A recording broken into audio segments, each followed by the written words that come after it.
Okay, it appears that we are live.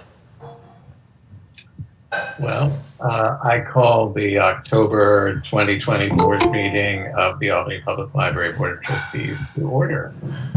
Thank you everyone for watching.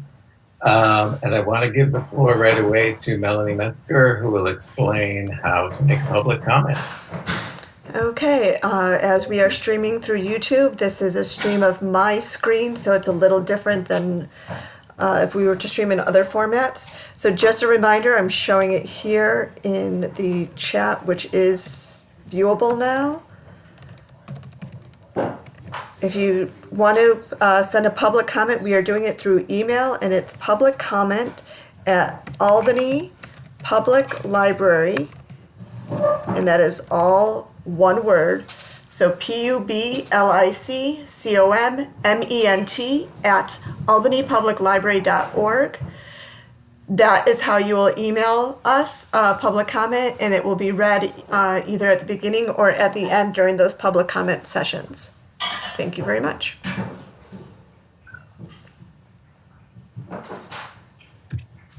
Okay, so it looks like we have all members present, except for Brenda Robinson, who has been excused. Do I have that correct? Arlene. Arlene? Yeah. I'm just trying to look at the list here. It also appears that we lost Bridget. Oh, so we've lost a member, and I don't see Arlene Way, who we're expecting. Thank you, Rebecca. We just came up with it at the same time.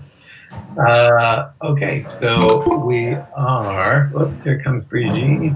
Great, thank you. So Ms. Robinson is excused, and Ms. Way, we are waiting for her. Here she is. Ms. Way is now in attendance. So all members are present except for Ms. Robinson, who is excused. Let me see, I have to go back to see who that is. Okay, great.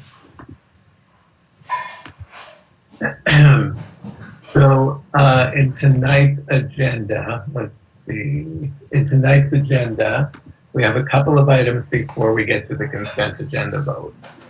So the first item is a strategic plan presentation. So rather than hold that off, we've put the strategic plan presentation first.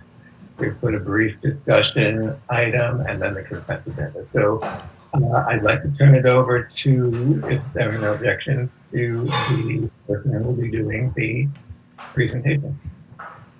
Okay, is it the strategic plan update, or is it the tangible development one first? I see strategic plan in our agenda. It's supposed to be diversity and inclusion update by tangible development is first, followed by the strategic plan. Okay, so we'll fix the agenda, right? So that it reflects what we're actually talking about. Yep. Okay. I want to give our guest a first opportunity to go. Great, thank you. Are we on? We're up. All right, great. Hello, everybody. My name is Elby Hannis. I'm the Senior Strategist with Tangible Development, and my colleague and our founder, Sujata, is on here as well. I'll let her jump in and say hi while I share my screen. Good evening, everyone, and thank you for having us. We'll be giving you a quick snapshot of the work we've been doing together with APL. So thank you for this opportunity to share some of our work together. Great. So for those of I was looking back, and we did an proposal update for y'all back last fall in 2019, which feels decades ago because we've lived so much life between now and then. But we wanted to walk you through what's happened between now and then and where the project is at right now. So initially we were, the pre-COVID proposal and the pre-COVID plan that we were making some good progress on was a two-phase process to understand the current diversity, equity, and inclusion state of the Albany Public Libraries. This included some climate surveys and some capacity building with a committee. And the proposed second phase was to do some goal development in alignment with your strategic plan to align your diversity, equity, inclusion goals with your strategic plan. We were just about to launch surveys and assessments when COVID hit, and we put a pause on our contract and a pause on the work so that we all could react to the world around us and kind of prioritize the reality of going into the shutdown. We re-engaged towards the end of the summer, and since then have been reimagining what our work together will be like, because not unlike most organizations and many organizations, particularly the ones that we're working with, long-term strategic planning is challenging right now for several reasons. One, we're still very much in a pandemic, and the kind of economic realities that a pandemic brings, plus some of the political uncertainty, is a kind of perfect cocktail for not knowing or being able to anticipate what's going to happen in the long term. And so we reimagined our work together in conversations with Scott and our project lead, Julia Pinto Martin, around how can we be productive and helpful and a good partner in the diversity, equity, inclusion work that Albany Public Library needs and wants to do, while existing under the current realities, the multi-pronged realities that we're living in. And so we shifted a little bit. It's not a drastic shift from what we had initially proposed, but kind of two big goals and one goal with some sub goals attached to it. The first focus is a pay equity focus around how do we benchmark and think about the future of libraries, and how pay equity looks like in terms of the relationship between staff that work in the facilities and maybe have higher risk jobs when we're still very much living in a pandemic, at least for the foreseeable future. So I'll be working with a group of people to do kind of a pay equity analysis.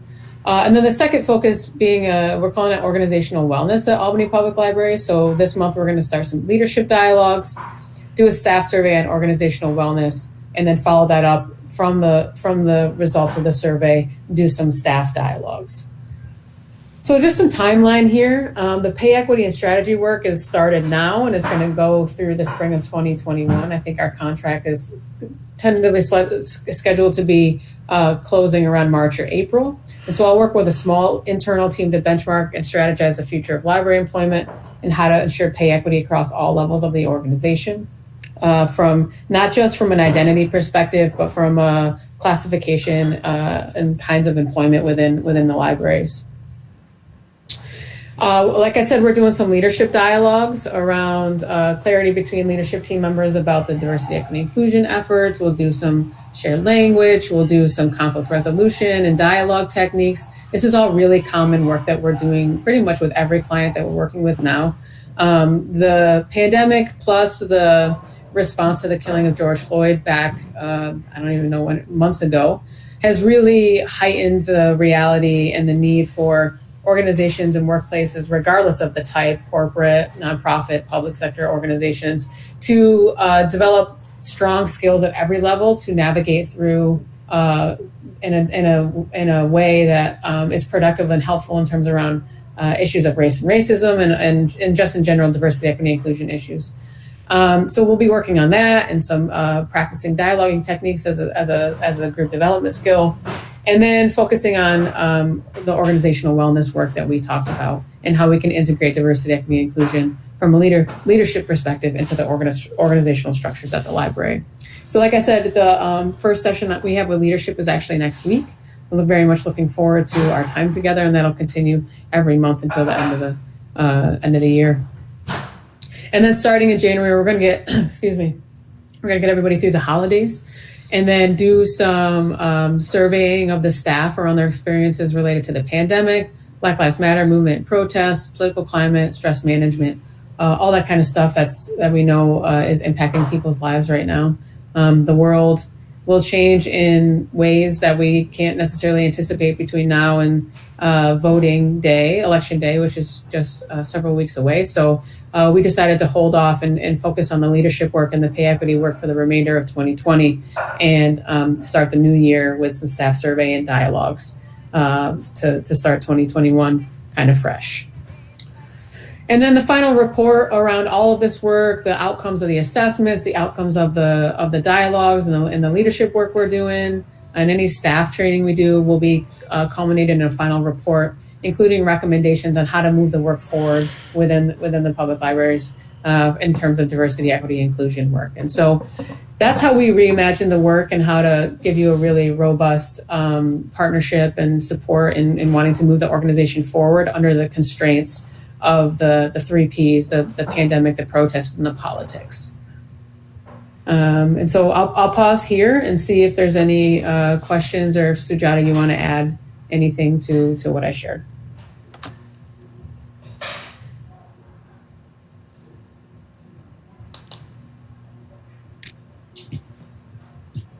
Thank you so much for that presentation. So, Secretary, how do you suggest we take questions? Just ad hoc? Did you ad hoc or go around to everybody? Either way, I have the list up so that we could do a go round just to keep things organized. Oh, yeah. Okay, so the go round, here's the order they go in. Jenna would be first. And you don't have to say anything, anybody, but you would be first. Oh, well, thank you. I just want to say that I really appreciate the work that you're doing, and I'm eager to hear, especially staff reactions in the pandemic. I think that will be incredibly useful to us as a board. So that's not a question, but. That's helpful. Thank you. Thank you so much. Next person is Sarah Shearer. No questions. Thank you. Next on the list is Karen. Thank you. I thank you so much for the presentation, and I really am excited about the approach and look forward to getting the results. I just had a question about the pay equity analysis. Can you tell us more about how that's going to go? That's something the board had also requested of leadership, and I wondered if it's going to be similar as what we were planning. Yeah, good question. I'll have to talk a little bit more with Scott about the formal request from y'all and what you were hoping to get out of it. I know that we'll be doing benchmarking, and not necessarily in terms of the work that we're doing around what you think of as a formal pay equity analysis in terms of based on identity. That will be part of it, but we're really focusing on as we think about the future of work in libraries, what is the model for pay structure as it relates to and roles and responsibilities. Now we know that on identities, certain identities are disproportionately represented in certain levels and kinds of works and kind of work within libraries and with other kinds of organizations, whether it's gender or race or class.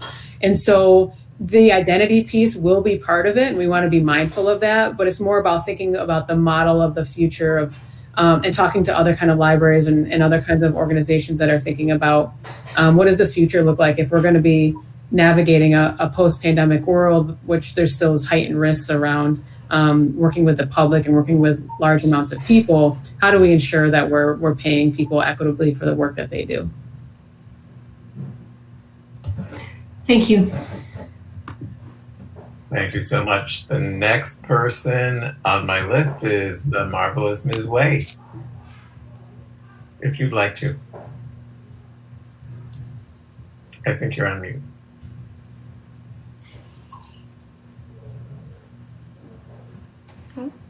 Arlene, I can't hear you. You're still muted, Arlene. There you go. There you go. Okay, great. Thank you. I don't have any questions at this point. I would like to express my appreciation for the work. It is necessary, and I am looking forward to additional discussions based on what you're doing. So thank you so much for everything you're doing. Keep it up. It's looking good. Thank you. Next up, thank you so much, Arlene. Next up is Tom. I don't have any questions, but likewise, I look forward to seeing and hearing more in the future. Thank you so much, and I actually switched the order. Sarah Dallas, please, if you have a comment.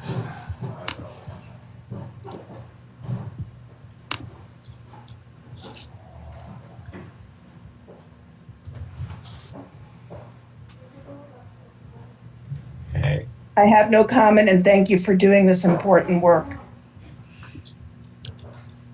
Okay, Ms. Brigitte?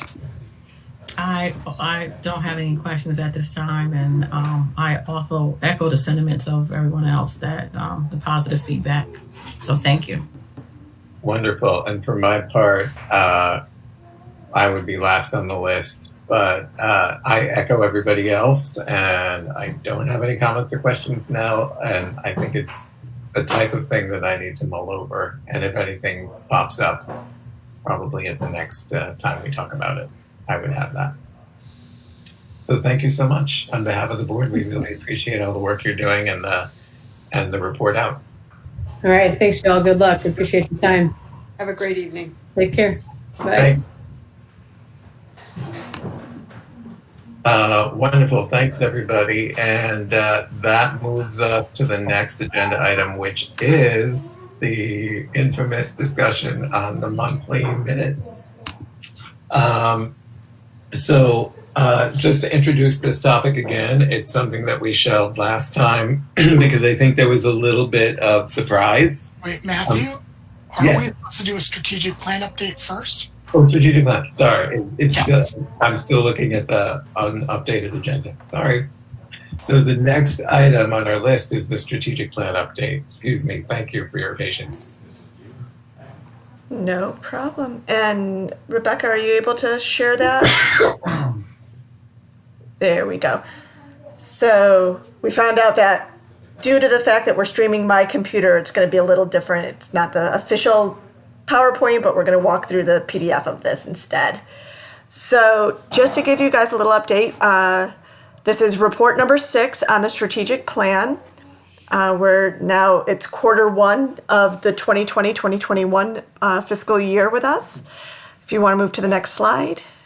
So just a reminder of how we measure our success with the strategic plan. We had, I believe it was 36 tactics, and we measured them by how far along they got in their completion. So they could have had one of 5 assignments or labels assigned to them, is what I was trying to get at. Unassigned, which means nobody was assigned to the tactic. The tactic's assigned, which means it was created and assigned to a specific team or member. The planning process means it was assigned and the team members have started working on it. Plan implemented means that work has begun on the tactic. And a measurable outcome means it has hit the measured outcome that was assigned for the tactic. So, next slide. This report's focus is where we currently stand. If you remember the past updates I gave, we focused on one goal. This time we're going to go through all 4 goals. So just a reminder, at our last review, our strategic plan is comprised of 4 goals, which is 14 objectives and a total of 36 actionable tactics to complete. Our last meeting on this was December of 2019, so we greatly apologize for the lack of update up until this point. However, we were a little busy with other things, as noted. So in December 2019, 27% of our tactics had measurable outcomes. So over a quarter of the plan had been completed. 43% of the tactics were in the implementation phase, which was the next phase down. 24% were in the planning phase. 5.4 were in the assigned phase, and we did have one that was still unassigned at that point. So since 2019, overall 3, and I put in parentheses possibly 4 depending on how we define it, more tactics had measurable outcomes and 4 more advanced to their next phases, making the current percentages 43% of our tactics have measured outcomes, which 16 have been completed. 30% of the tactics are now in their implementation phase, which is 11 tactics. 24 are in the planning phase, which is 9 tactics, and only 1 is assigned. And we moved the 1 from unassigned to assigned. So we are no longer at that very first stage with any of our tactics. So going through the individual goals, goal number 1, meeting community needs. We have no additional tactics have been reached for measurable outcomes, unfortunately. We did have one move to implementation, and that is the completion of the Literacy Services Guide. That is almost done being developed and almost should be out to the staff by the end of the year. One has moved to the planning phase, which is the completion and distribution of an adult literacy programming curriculum. And many of the tactics, I do want to make note for this one community goal, were significantly impacted by COVID-19. So this one, we didn't do as much as we were hoping to because of the pandemic. On to number 2. Goal number 2 is our community learning platform. We were able to move 2 more tactics into measurable outcomes. APL now has representation on more than 5 community committees, including the Upper Hudson Anti-Racism Task Force, Public Education and Government Advisory Oversight Board, which is the Channel Albany Board, Albany Complete Counts Committee, Albany Equity Agenda Committee, Refugee Roundtable, as well as many others. And we did complete our facilities plan. So this is actually our most successful of the goals. We only have 1 tactic remains to be completed, and that's actually in its implementation phase. That's the standardizing of naming conventions. So that's, do we call it an information desk or a circulation desk? Do we call it a study room or do we call it meeting room or group room? So, or I think we're working on work room at the current moment. So that's our most successful of our goals at the moment. Number 3, cultivating leadership. 1 more tactic was moved to measurable outcomes. We have now decreased the time it takes to fill a position that has been open. It used to take 2 to 3 months to fill an open position, and now we're down to 4 to 6 weeks. And I have to applaud our HR department and our administrative staff for working diligently with civil service on getting that accomplished, because that was no easy task to accomplish. So looking at the way we name things, the 3-3-5 means goal 3, objective 3, tactic number 5 was one of the tactics assigned to the board. That was networking more with other boards. That one was way on its way to completion, and unfortunately, due to COVID, networking kind of dropped off the wayside because it was hard to meet. And also this year, NYLA absorbed the Library Trustee Association. So that kind of happened midway through this past year. And so a lot of the networking that was happening through that has shifted because of the new structure. And on to number 4, long-term sustainability. And this is where I said, depending on your definition, 2 to 3 more tactics were moved to measurable outcomes. We do now have a facilities ticketing system that is online.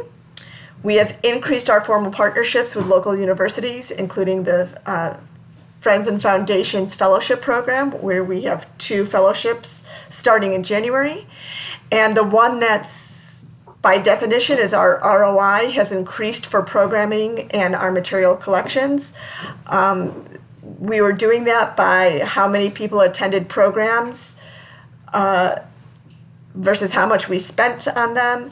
And with our collections, how many people are using our collections.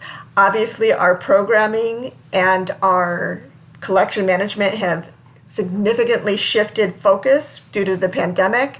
So in some measures, we have greatly succeeded in this, but depending on how you look at it, we could also not being offered as many programs, it's kind of up in the air. And then we did have one tactic move to implementation phase, and that is our evaluation tool for community partnerships. It's in its final phase of implementation and should be completed by the end of the year. So, looking at our obstacles for the first 8 months of 2020, the Friends and Foundations merger took way longer than anticipated. We were expecting that to take only a couple months, and it took nearly 2 years to fully complete. And it completed at the end of February, right before the pandemic hit. And a lot of our tactics were dependent on that merger. The fiscal year changed.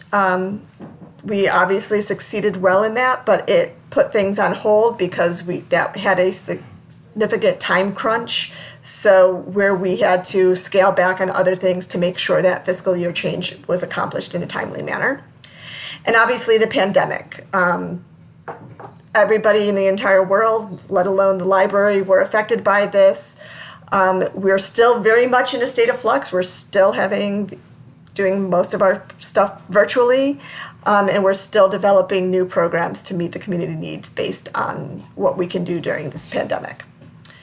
Going on to our successes, oddly enough, I listed the same 3 things. The Friends and Foundation merger has allowed us to have one cohesive fundraising and advocacy arm instead of splitting our focus between the 2 groups. So this has cut back a lot on things, and where we had to compete for attention between the 2 groups, we now just have the one group, which helps tremendously.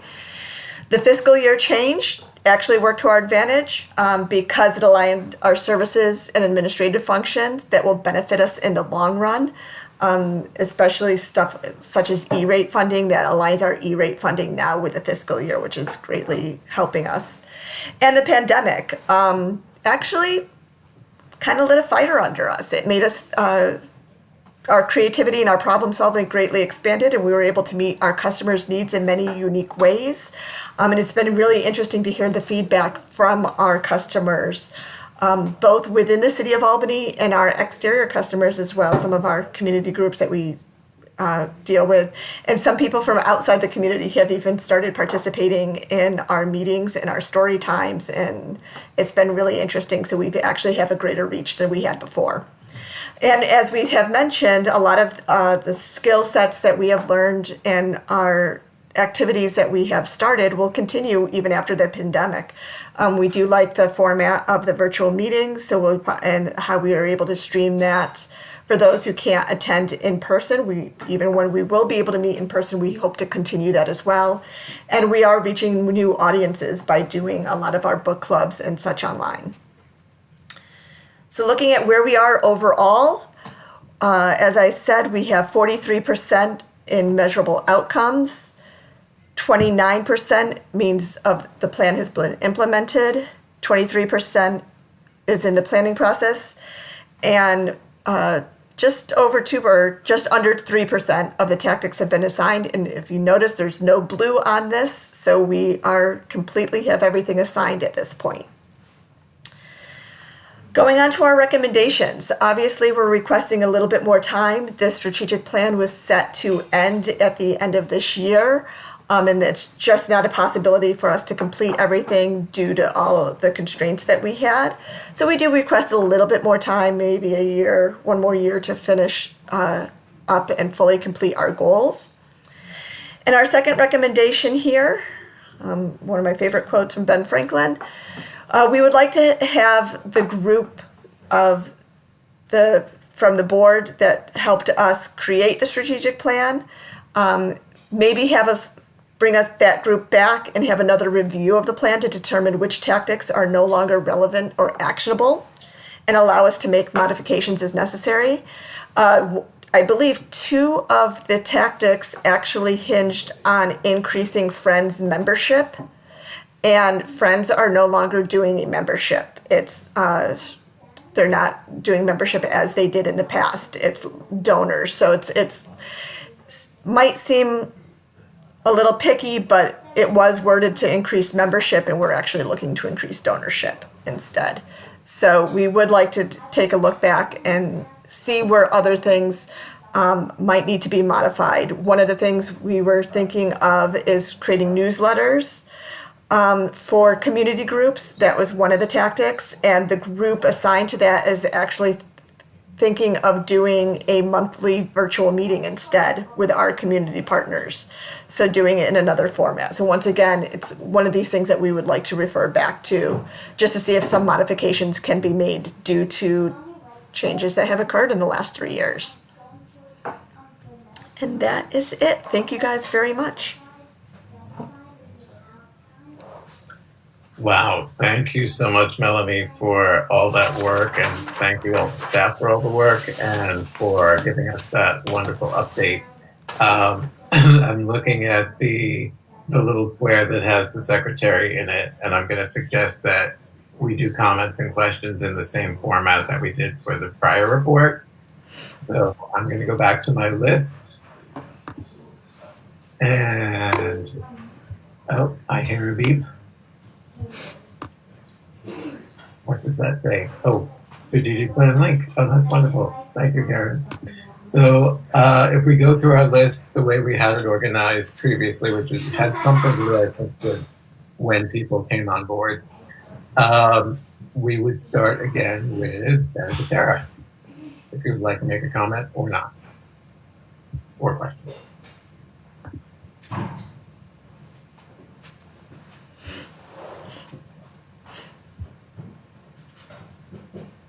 So, Jenna, would you like to start off the comments and or questions, or would you prefer to? I don't have comments and or questions aside from, I think that there are board tactics that we should probably assign within the realm of the strategic plan so that they get done. And that's no more anyone else's fault than my own. So I'm just putting that out there. But I think that maybe we should find a time to, even as the e-board, meet and assign those tactics. Yes, I think that's a great executive committee suggestion. Thank you, Jenna. And Sarah Shearer. Yes, thank you. I do have a question. In regards to the facilities plan being completed, the last thing I remember was it was brought to the board, I think it was our March board meeting right before the shutdown. And that was when, through discussion, we found that some of the numbers didn't add up and it was supposed to go back and then come back to us. I don't remember if it ever came back to us. I think you're right, but I think it's ready, possibly Okay. to the next meeting. So I'll check with the facilities committee, who can check with Mr. Baugh, and they can make sure that's the case so we can bring that back. Great, thank you. Thank you. And the next person would be Arlene Way. Oh no, sorry, Karen Strong. Ah, I'm skipping. Thank you. Melanie, thank you for the update, and certainly I didn't even realize it had been so long because we've all been extra busy. In the past updates, you've also shared the tactics document with all the coding, and I didn't see that this time. I think that's helpful, especially for newer board members that may not aren't as familiar with the strategic plan and the tactics. Sure, so I will type it here in the comments. If you go to stats.albanypubliclibrary.org, that will, if you're logged in with to your APL account, because it is restricted to that domain. If you log into that, you'll see a link on the left-hand side that says strategic plan, and that will take you not only to the plan itself, a breakdown of the goals, and then a breakdown of the tactics. And you can see who's been assigned to everything. There's multiple different ways to see that by clicking on that link. You're welcome. And I don't remember, I know that I was on the strategic plan committee, but I remember that Alyssa and maybe Allison was on, so I'm not sure who else who's currently on the board was on that committee, and maybe we just need to look for folks who are willing to take a closer look and maybe, as Jenna suggested, look at our board pieces and try to figure out how we're going to move those forward as well. So Okay. Thank you. That sounds like another exec committee discussion. We have an exec committee meeting coming up. I don't know when, but we're going to schedule one. And then lastly, I just I would say I think we all need more time for this plan. And given this is not a great time to be rethinking a new plan for all the reasons that you mentioned, I would propose that we, make this plan be through 2021.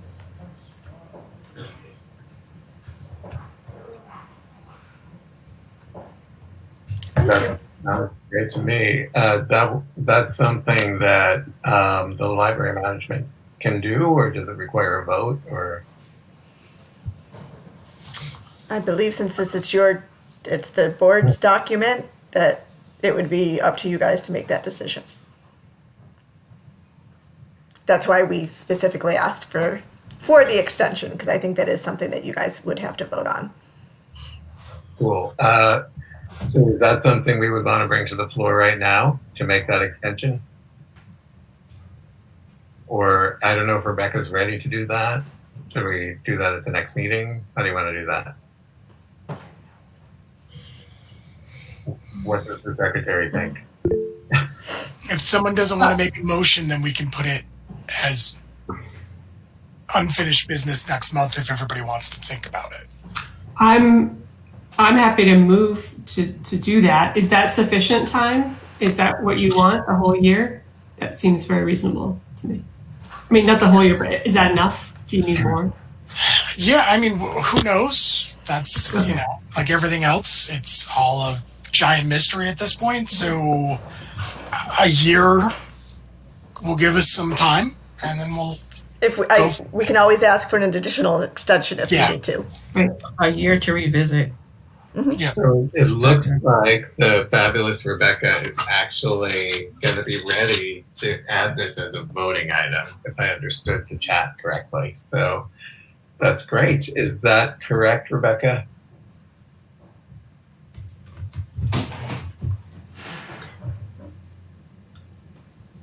Sorry, yes, I'm trying to create a motion. Sorry. Things at once. So doing that, I moved. Yep. So Karen is moving that, and we're looking for a second. And I'll second that. Sarah Shearer seconds. All right. Is everybody logged into their board docs? I'm going to refresh mine. So the language of this is that we are extending the strategic plan through the end of calendar year 2020. Is that it? 2021. 2021. And that's fiscal year 2021. Yes? Calendar year. Okay. So we move to extend the strategic plan through calendar year 2021. And now we can go to board docs and vote yay or nay.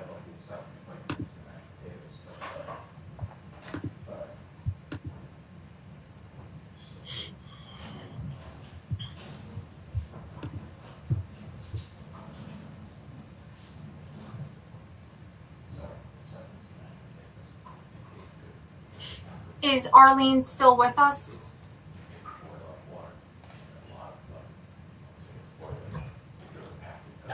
It is showing yes. Arlene is, I need a voice acknowledgement for Arlene and Sarah Dallas.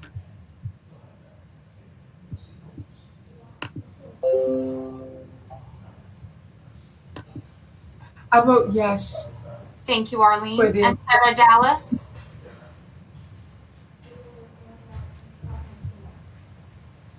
Sarah indicated earlier that she may be in another meeting at this time, so it's possible that she's on two computers. Oh, now we've got two Sarah Dallases. So Sarah, were you able to follow what was happening here? We are moving to extend the strategic plan through the end of calendar year 2021. Because of all the things that have happened, we need a little more time with it. I believe I voted for it. Okay, great. Thank you. Sorry to bother you. So here we have the results of the vote. The motion carries with all present voting yes. Thank you so much. Thank you, Rebecca, for getting that in so quickly. So the strategic plan has been extended to the end of calendar year 2021. Thank you. Thank you very much. Now, we haven't gone through our list of comments and questions. That was just one person's. So the next person up would be Arlene, if you wish to make a comment or question about the strategic plan.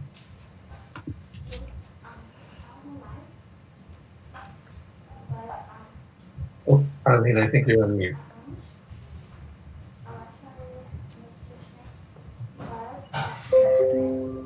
There you are. No questions. I just applaud you for the work that you've done under these conditions, and just looking forward to the continuation of your efforts. Thank you. Thank you so much, Arlene. The next person on the list for comments or questions is Sarah Dallas. No comment, and thank you for all of the work on this. And I will reread everything and volunteer to help. Thank you so much. Next person up is Tom.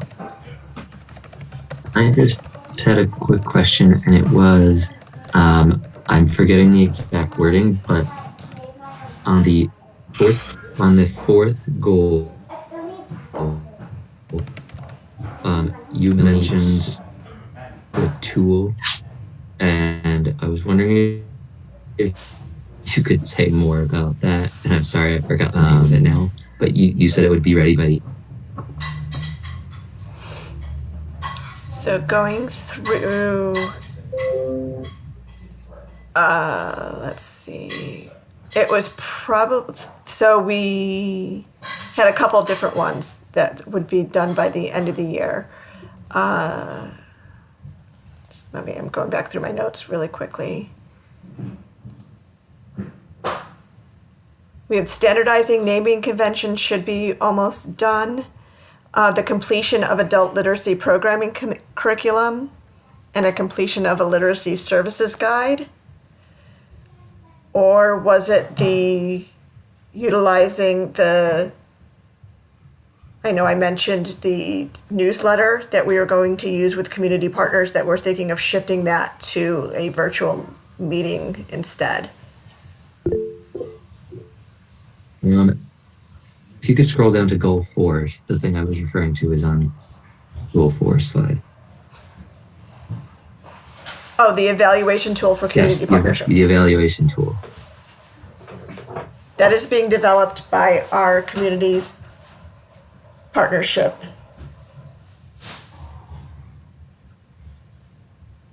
CPP, I always forget what this, community partnerships and programming, is that what it is, Scott? I always forget what the second. I can't remember what the second P is either. Amy McLaughlin. Yeah, it's our person who handles all of our relationships.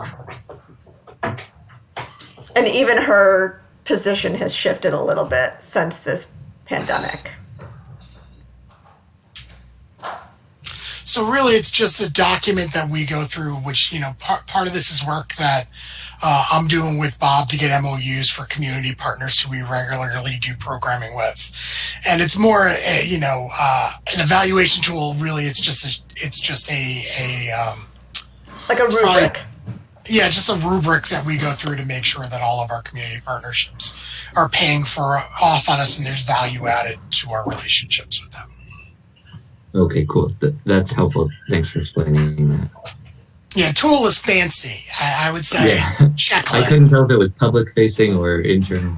No, it's internal, and just for us to use. We're constantly having conversations about whether or not what we're doing is value added to our mission and our organization. And doing this kind of gives us the ability to do the review. And if we decide to disconnect relationships for one reason or another, we have kind of we can explain why. Yeah. Cool. Well, that's great work. Thanks. That's all for. Thank you. Thanks so much. The next person would be Bridget Pryor. Oh, thank you. I just want to piggyback again on what Arlene said. Kudos to the staff and a standing ovation of all your creativity with all the programming. I've taken advantage of the book club, which I would never have done in the past until the pandemic. So I needed new friends, new people to connect with. So that's been, I joined in for 2. And so I'm looking forward to the 3rd. And something I look forward to every month, and gives me something other to read, other than what my normal Stephen King or something like that. So thank you, and I know the folks at housing is taking advantage of the story walks. Some of the kids in the park. So again, thank you. Wonderful to hear. Thank you. And then that's down to me. So thank you so much for everyone executing this plan. Thank you for the insightful comments and questions from the board. We have some executive committee work to do to really partner with the management of the library on executing this, especially where the board is concerned. So thank you very much. Thank you. Marvelous. Now I have finally refreshed my screen, so I think I have a good agenda here. I had it up for ages. So now we should be to, and Rebecca's like highlighting it here, I think, which is great. We are up to the discussion that we did talk about last month concerning the minutes. It appears that when we switched over to the minutes format that's provided for us on board docs, some people on the board were a little bit surprised at how it looked and the content of it. So we thought we would come back to it at this meeting and have a discussion. We've done a little bit of email discussion. Our secretary would have liked to have an in-person Zoom discussion first, which I did not organize, sorry. But we had a little bit of time before the meeting actually started. So what I would like to suggest is, again, another go-around. I know it's a little boring, but it keeps things on track, unless anybody objects to that. Can I make a suggestion, Matthew? Please. So if it's possible, if Rebecca or Scott want to talk about the change and the need for the change, just give us a little context before we start weighing in on our opinion on the minutes. Is that something? Yes, actually, I should. Is that something you're prepared for? I mean, it's kind of a last minute thing, so. Well, I know Scott and I talked about it last week, and he has some of his own feelings about it. So, Scott, were you wanting to talk about it? I mean, sure. My concern is that it shouldn't be on staff to decide what's noted by the board.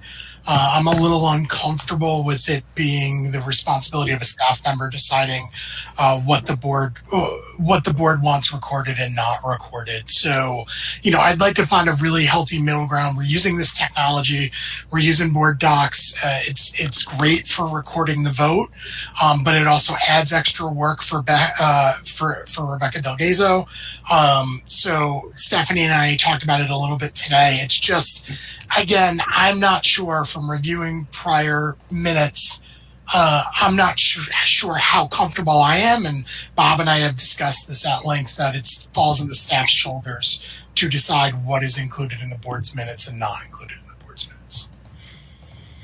And that's it. That's my whole feeling on the thing. Okay, Rebecca, did you want to chime in? You don't have to, but if you want to, that's fine.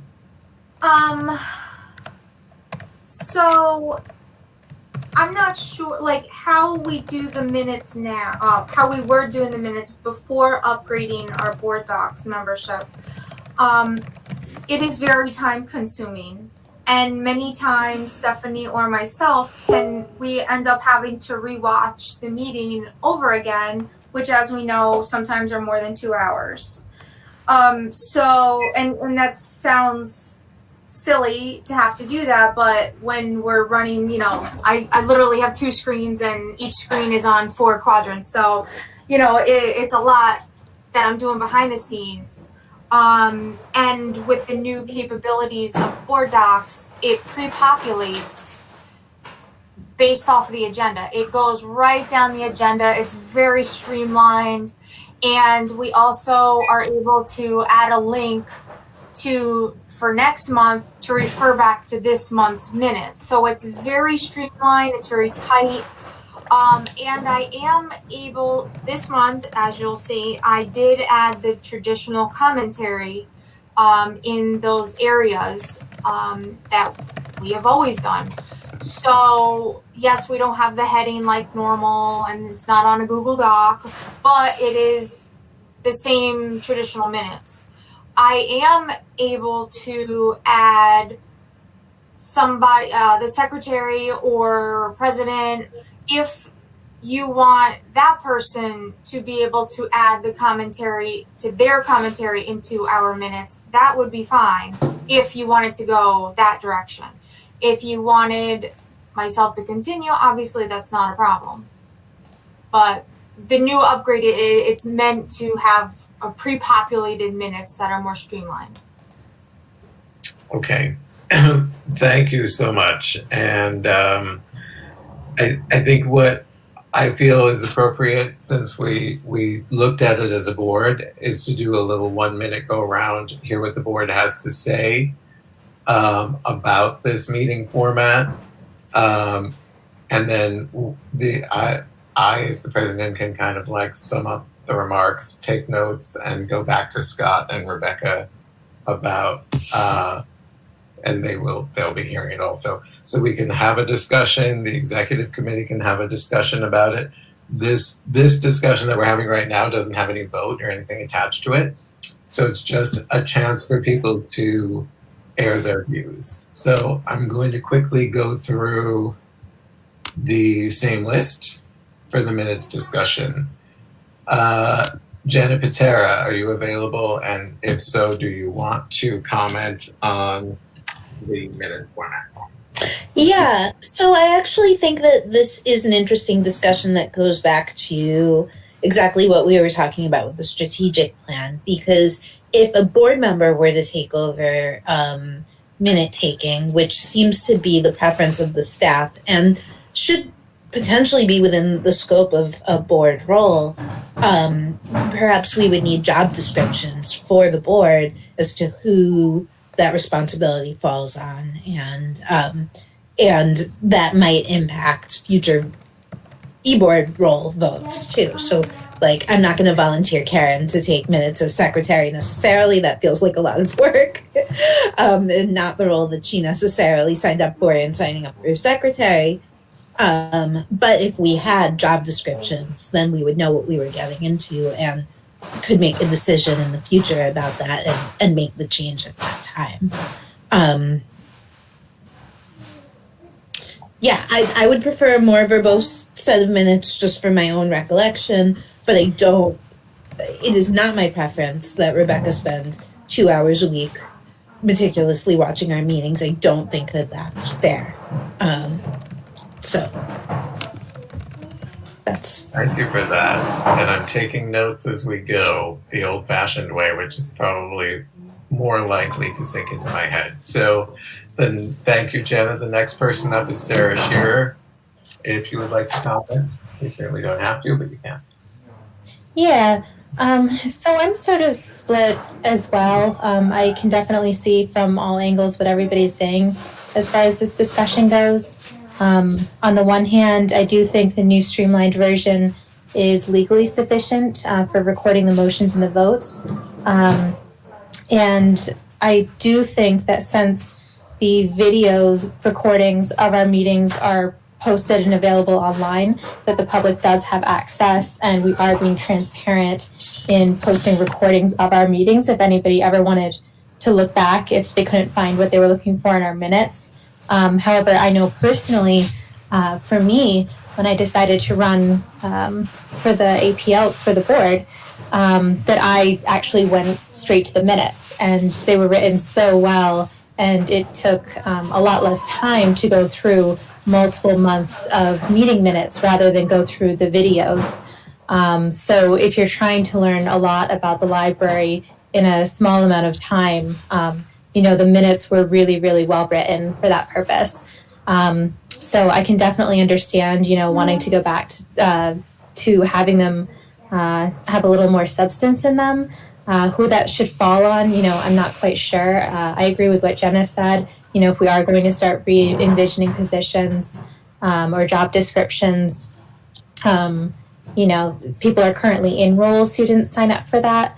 So I think that would need a little more consideration as far as where it goes. Thank you.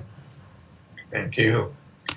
The next person up is Karen. Thank you, Matthew. I have to say that I'm a little frustrated that this is some of the things I'm hearing for the first time today, and that we didn't have time to think through this, and I didn't have time to think about this in terms of the staff not wanting to make decisions about what's in the minutes when that's what's been happening since 2003. And as Sarah Shearer said, that is well done. I know I rely on those minutes to remind me of what happened in the conversations. So I, as the secretary, I think that taking minutes for the meeting would not allow me to fully participate in the board meeting as a trustee. I really appreciate the time that's spent in the meetings and outside the meetings taking minutes by staff. Obviously, we could also be watching the meetings to get more detail, and sometimes that's something that I do, and it needs to be done. And I also want to appreciate Rebecca, the two screens and having a lot going on. There is more to be paying attention to, and it does take a lot more attention away from the meeting to be able to focus on the technical aspects of running the meeting, and I appreciate that as well. So it does take time. That time is valued by board members, as I'm certainly by me. I'd want more discussion on, in a future time maybe, about, is that too much? Is that appropriate? I don't think having board members do that during board meetings is good for board participation and board member engagement. And it's not the job I signed up for, as somebody else suggested. So that's my thoughts. Thank you for sharing those. Next person on our list. And since this isn't a vote, if people aren't around, we can come back to them if they come back. So the next person would be Arlene, if Arlene would like to weigh in.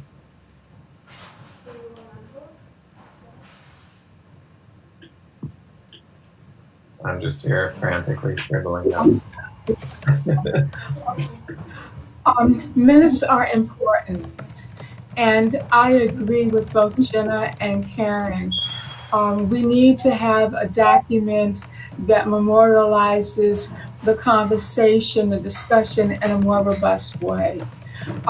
I agree that board members should not be the one to take the minutes, because then they are not allowed to participate as fully as they should in the session. There has to be an alternative, and I think we need to have more discussion on this. I understand I hear the concern about staff, being reluctant to take our notes. I understand that. So I'm looking for more discussion on this and coming up with a strategy for how we can get this work done. It is important. Great. Thank you so much for sharing that. Sarah Dallas is next. She may be in another meeting that she's required to attend. Give her a little time.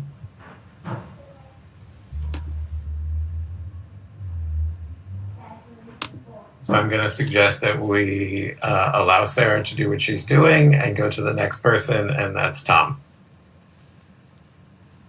Thanks. So in between our last meeting and this one, I looked back at how the meetings are accessible to the public, because I usually go log into Board Docs and see them, and I haven't thought about how the public accesses them in a while. And I realized our website now kind of has three distinct periods of minutes just over the last 3 years. We have the last 2 months, which have the current version of Board Docs that we're using, and then we have the period before that from from whatever June 2019 when we first got Board Docs. Those minutes are formatted differently than the last 2 months. And then before we had Board Docs entirely, we have like nice PDFs that are visually formatted as well as structurally.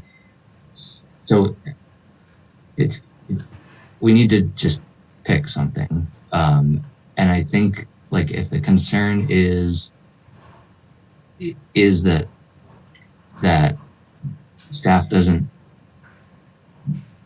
have direction from us, then we could probably, fix that in a future conversation by adopting a model meeting minutes form or whatever would be helpful. But I think we just gotta talk about it once more outside of this meeting and then hopefully put it to bed. Great. Yes. Thank you, Tom. And I'm hearing we're going to need another discussion, but it's going to have to be outside of a regular board meeting. The next person on the list is Bridget Pryor. Thank you. I realize I'm the new person on the block. That's what we love. In the past, new eyes on the subject. I've been on boards before, and I actually was the secretary on some of them. And the minutes, as you said, mentioned, it's very important to go back and look at what took place if someone wasn't there, a record. But I guess I'm torn between if it could be the board, if you see something like you see Rebecca is streamlined, and if you want it like this right now, the monthly minutes format, we had a discussion about it, summarize what we said, what took place. If you wanted it more detailed as far as more meat to it, I think it should complement or it should come from us as far as what we feel what the minutes say. Like if it's something missing, we can, add to it. I don't think the weight should be on the staff. All the weight should be on the staff. That's just my opinion. Well, thank you so much. So in the interest of time, I'm not going to share my opinion right now. I really appreciate all the opinions that came in. And what I'd like to do is suggest that the executive committee organize another meeting about this offline, and anyone on the board who wants to participate can participate. Would you agree, executive committee, that we can do it that way so that we can have another discussion about this before a public meeting? But I'm glad we talked about this in a public meeting real quick, because it did come up in the last one and people might be wondering, are we still working on it? And we are. So I'm going to suggest that we move on to the next agenda item, which is the consent agenda, which contains 2 Board Docs created minutes in it. Does anybody have any set-asides from the consent agenda that they'd like to set aside to discuss? Are we going to set aside the minutes? Or Rebecca, you said you added some more detail? Yes, the traditional commentary is included for both August and September. One last comment about the minutes. It's never about myself not wanting to do the minutes. That's not my concern at all. At this point, since we have invested into this new upgrade and Board Docs provides it, it just seems we shouldn't be relying on the Google product to create the monthly minutes and then upload them into Board Docs when Board Docs will be doing the minutes basically for us. And I can continue adding in the traditional commentary. Stephanie and I do discuss this each month. We go back and forth and make sure that we have details correctly. And then, so even though I've only been with the library for 2 years and have been doing the minutes now for a year and a half, Stephanie is still very much involved with the process to keep them very much the same because she's been doing them forever. So it's really about, do we have to add the PDF or can we get used to seeing them in Board Docs in their formatting? And it's totally up to you guys about the commentary part. Otherwise, I have no problem continuing. It's minimal commentary that we add anyway.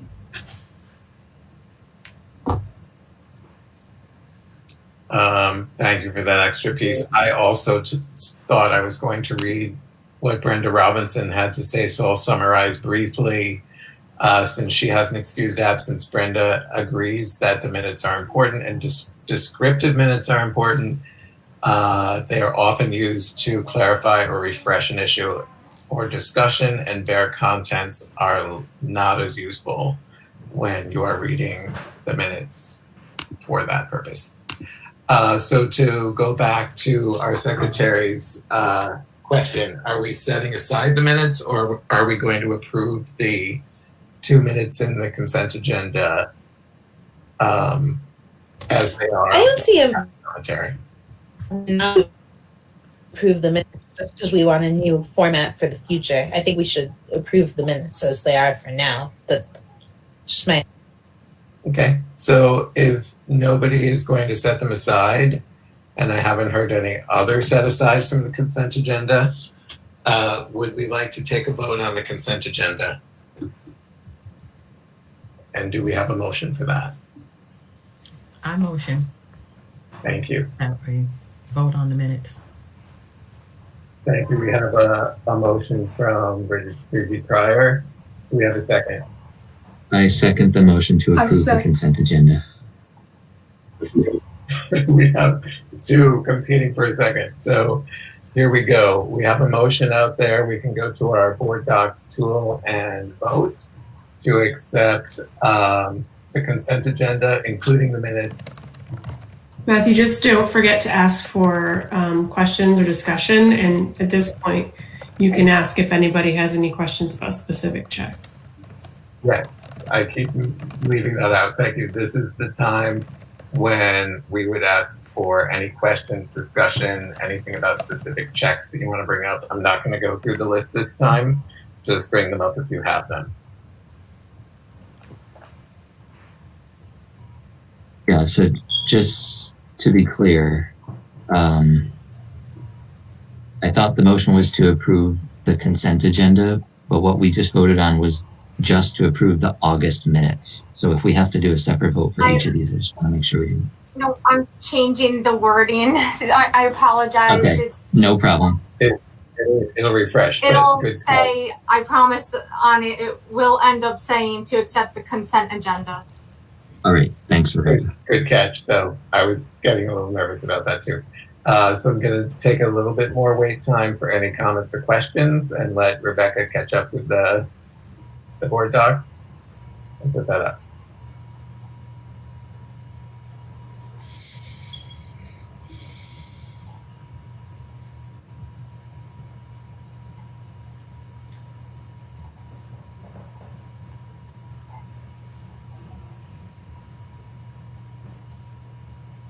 Arlene, would you like to voice your vote or enter in Board Docs? A voice, yes. Matthew Finn? Okay, are you ready? Are you ready for us to go into? Yes, you should have received the. Oh, okay, so it still says minutes, August. When I say that, it will refresh. Okay, all right, so I'll go in and put my vote. Is Sarah Dallas available? Good question. She might be busy with her other meeting.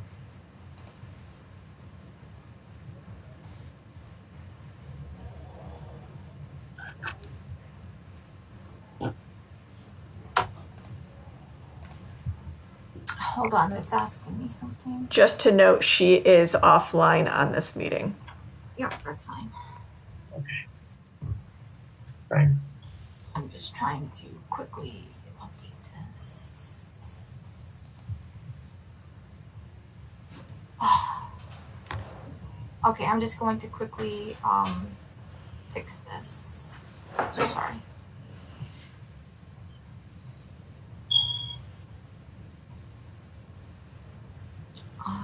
And save. Oh, come on. Sorry, Rebecca. I'm so sorry. I'm trying to.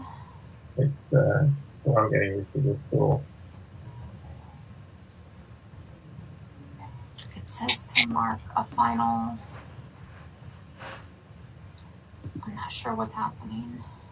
Oh, I saw something about unanimous to accept the consent agenda. That looks really good. Right. There you go. McCarthy, oh, yes, yes.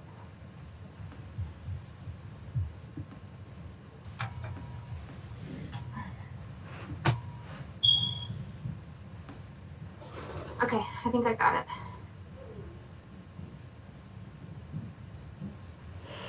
Great. It still says minutes on it. On my It will. Yeah. I if I change the wording right now, it's going to continue giving me problems. So it's going to be updated, reflect that in the minutes. Okay, great. Good to know. Speaking My of, apologies. all right, so we are actually looking at the vote to approve consent agenda. Motion carries. And we are going to go on to the next item, which is the Treasury Report.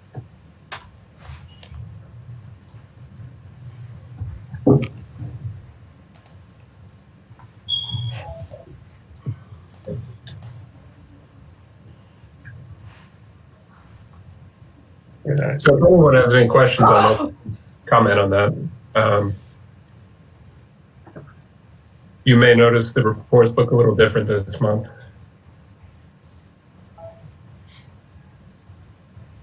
Did you want to go over the reports at all, or? Sure. I'll just go over the main change that you're going to see here. And that's the two new columns, the prior year encumbrances and the final budget column. So this was added to the report on our auditor's advice. Basically what that prior year encumbrance figure represents is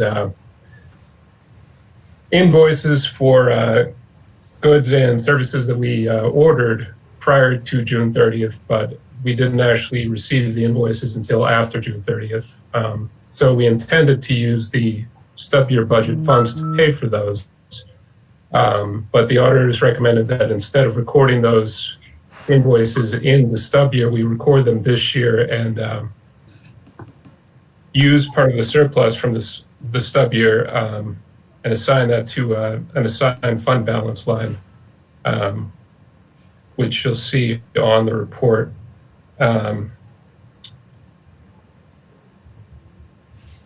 So mainly those expenses were comprised of Envisionware was the majority of it, and also CMS ordered a lot of materials right before the end of the stub year that we didn't get invoice for until after July 1st.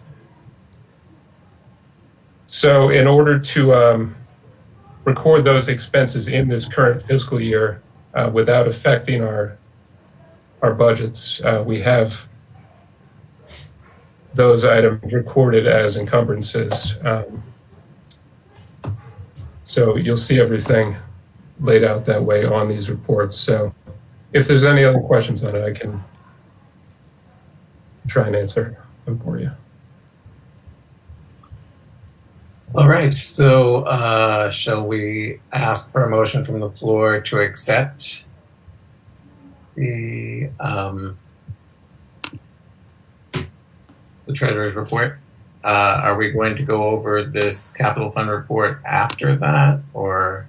Matthew, there's no need to have a motion for the Treasurer's report. Oh, okay. Good reminder. Alrighty. So thank you so much for that report. Do we have any questions about that report?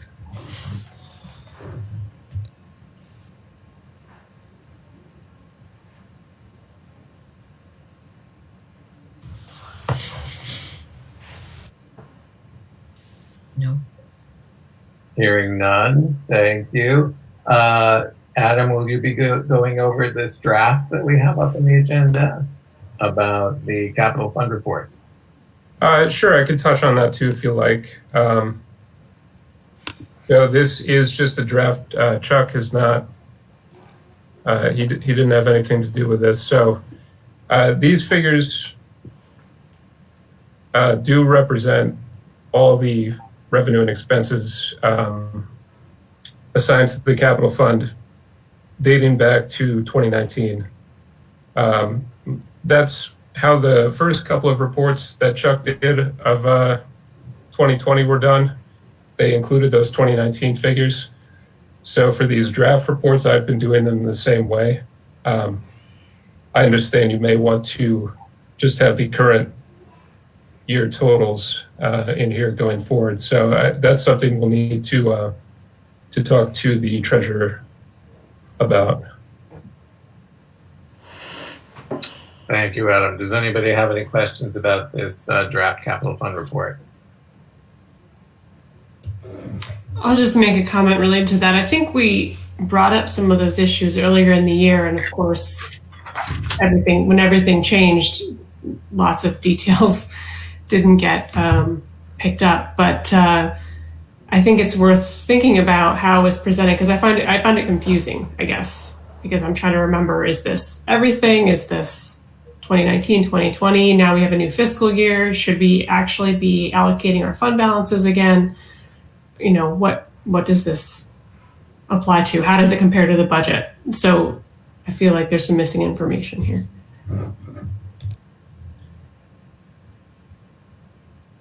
Yeah, I understand that concern, and I would kind of defer to Chuck on this. This report is something he initially generated and hasn't really had too much involvement with in the last several months. So I think that probably is something we need to talk about with him. Thank you, Adam. Sure. Tom, you unmuted. Did you have a question or comment? Oh, I'm good. Thanks. Okay. Hearing no further questions or comments, I would like to move on to the next item on our agenda, committee and liaison reports. Do we have the chair who would like to report on the policy and governance meeting?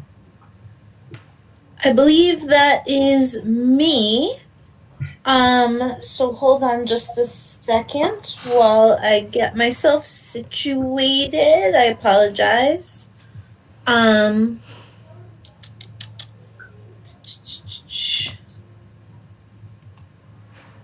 So we had a policy and governance committee meeting about 3 weeks ago, and we took some time to review the telecommuting policy proposal, as well as kind of take a look at where P&G is, because P&G has a grid that we work through as we review policies, but it had been a while since they'd been able to meet, and so we kind of needed a feeling for where a lot of these policies were in the calendar for review, and we wanted to ensure prompt review for future policies, so that we're, maintaining the grid and keeping it up to date.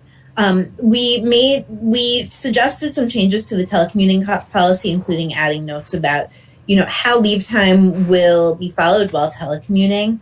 And,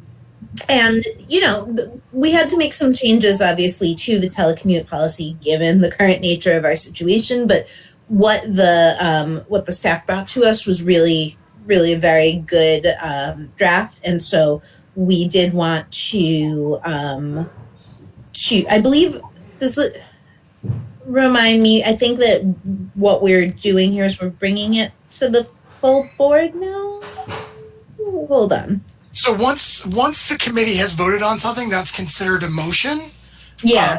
and so then it moves forward there. So if you look in the agenda, it's under new business. Got it. Voting in. We'll circle back to that then. Thank you. So we're sending this up to the full board now because we feel like we made our motion. So. Okay, we'll take that vote during the new business. Thank you. Just a quick question. It says that Trustee Robinson moved to approve the policy pending edits. So those edits have been made in what we're considering tonight. Okay, great. Thanks. Okay, so moving along, it doesn't have an O section in here, Upper Hudson Library System Board, but that is a board that I transitioned off of at the last meeting, and our wonderful Arlene Way will be taking on the liaison role for that board. So I didn't do my regular report for it. It was a very short meeting. Nothing earth-shattering that I remember.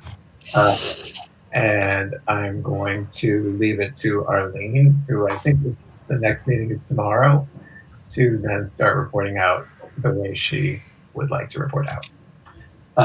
Also, any trustee attendance at events or anything they want to talk about, this would be the time to quickly bring that up.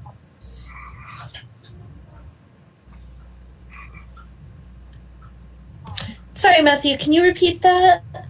Does any trustee want to bring up their interactions with the library this month or anything they attended that would be of interest? I do. That's what I thought you said. Sorry. I have a very crappy throat these days. So please, go right ahead.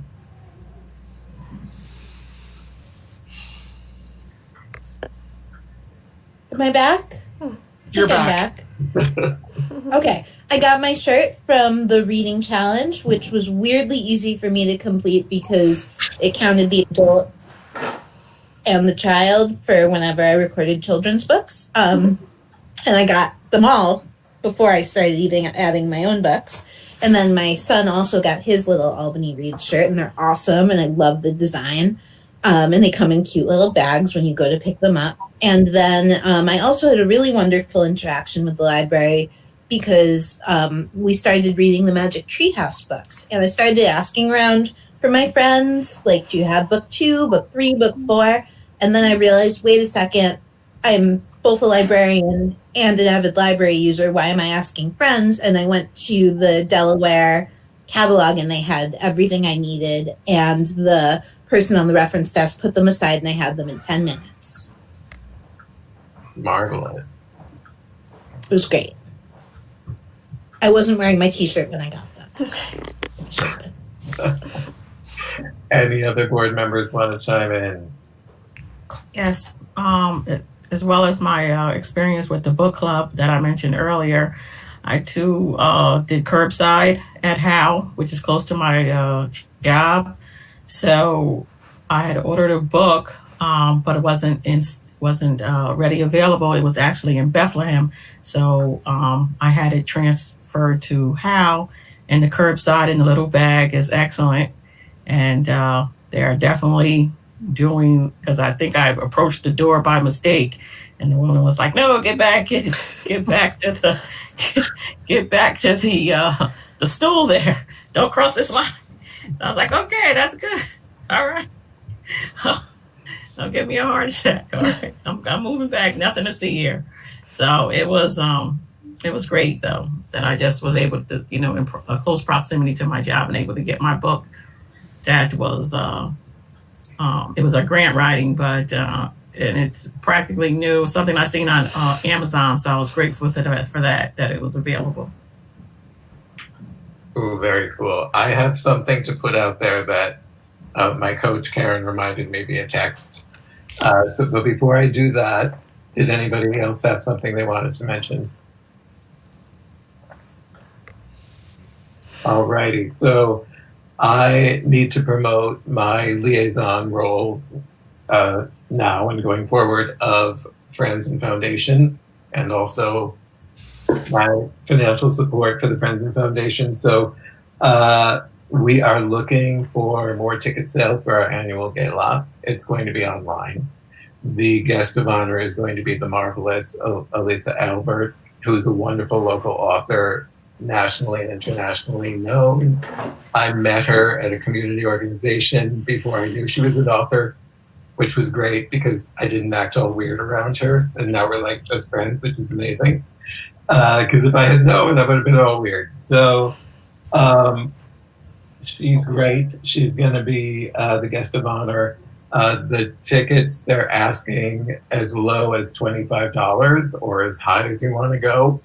After this meeting, I'm going to send out a link to all board members to make it very easy for you to at least contribute, if not click into the virtual gala. And thank you, Karen, for reminding me.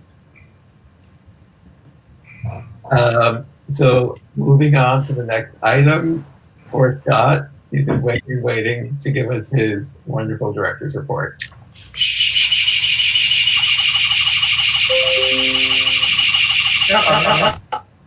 Okay, there we go. It's like a remix. Update COVID-19, update. The library issued its first loss of library privileges for a patron who refused to keep a mask on while on the branch. Approached multiple times, offered another one of our masks. The person said that they just don't wear masks, so they lost library privileges for 3 months. So we're just going to follow the same loss of library privileges procedure that we followed in the past. A letter was sent, something was put on the person's record. They are always allowed to speak to me to say, they have that right to speak their case, but I have not heard from this individual yet. Another COVID-19 piece, the library has filed for FEMA reimbursement for expenses from COVID-19 related expenses. We have applied for close to $50,000 worth of reimbursements. However, our representative informed us that many of these expenses might not be reimbursed. This includes sneeze guards and other PPE. I have reached out to Conco's office. They're working on it for us, but if you know any representatives at the federal level, maybe make them aware that this is unfair. They've also capped all nonprofits and medical services to no expenses after September 19th. I bring this up just because we have spent a considerable amount of money on PPE, and if we don't get reimbursed the full amount, there's a strong possibility of us going over our facilities budget. Safety, no major events. We had an ACAP sign stolen in the middle of the day, but it got replaced. Services and programs, Arbor Hill, West Hill, and Howe are now open for by-appointment services. It has gone exceptionally well. Curbside continues at 2 branches, actually at 3 branches, Bach, Delaware, and Pine Hills, and this remains steady. We have not seen a drop-off. And I want you to know that the service model is staffing heavy and takes almost twice as much staff to do curbside as it does regular circulation business. Same with reference and by appointment service. So, just really think about the fact that it takes double the work to provide services right now, including with programming, because programming continues now using Zoom for virtual live programs as well as the YouTube programs. Book groups, Bridget, book groups seem to be the really popular ones, so that's a good thing that you talked about it. And I just want to add again that online program also takes multiple staff members. You can't, when you do a program, usually it's one person facilitating the program. When you do a Zoom program, you need 2 to 3 people to actually facilitate the program because you need someone to do the program and at least one person to oversee the room, do crowd control, and help people if they're having technology issues as well. So we're providing these services, and while it doesn't seem like we're doing, while it seems like if you look at the numbers, we're doing less transactions, just keep in mind that those transactions are take double or sometimes 3 times the effort. Operations, administration staff has worked out a staffing plan for open positions. Remember that we had several positions that were open. We did not want to hire into those positions until we knew what we needed people-wise, and we've done that work. And I'll talk about that a little bit when I do the continuation of service plan update. The bidding process has begun for the Howe DLD construction grant project. This work includes projects awarded in both 2018, which was the solar project, and 2019, the generator project. This is a rather large undertaking, and it's been a long process, but right now we're receiving our RFP responses, and I know they've done a few walkthroughs of the buildings as well. Envisionware Document Stations, which is a single point service station that provides printing, copying, and scanning and faxing. They've all been installed and they're slowly being rolled out as we do a by appointment service. But I just want to, this was a big jump, and I want to give a shout out to the IT department and Melanie for making this happen. Administration, I attended several community meetings. I actually did a meeting in person, which was really, really strange, but outside. It was weird to be around that many people, but it was good, and the responses have been fairly positive in those meetings. Statistics, circulation has remained steady, with transactions inching up slightly. So I want to remind the board that not only are we following the amount of books and DVDs and items leaving our library, we're actually now, when taking into consideration workload and looking at statistics, we're looking at transactions. So that's just someone walking up, having their library card scanned, taking out items, making things renewed. This gives us a better idea of how busy our frontline staff are. So transactions are inching up and circulation is remaining steady. Programming increased 2% over last month. A lot of that has to do with that interactive Zoom programming. Computer usage has gone down slightly, most likely due to weather and daylight. However, the IT department is working on putting repeaters in the parking lot with the idea of people being able to sit in their cars and use our Wi-Fi. It's not a perfect answer, but if we can get Wi-Fi out to the parking lots that we have, we think this will be a benefit to the public. And all statistics are down considerably compared to this time last year. However, stats are increasing or staying stable. So we're seeing some real positives there.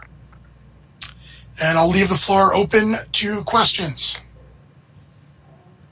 concerns, feedback. Thank you so much, Scott. Are there any questions for Scott or comments?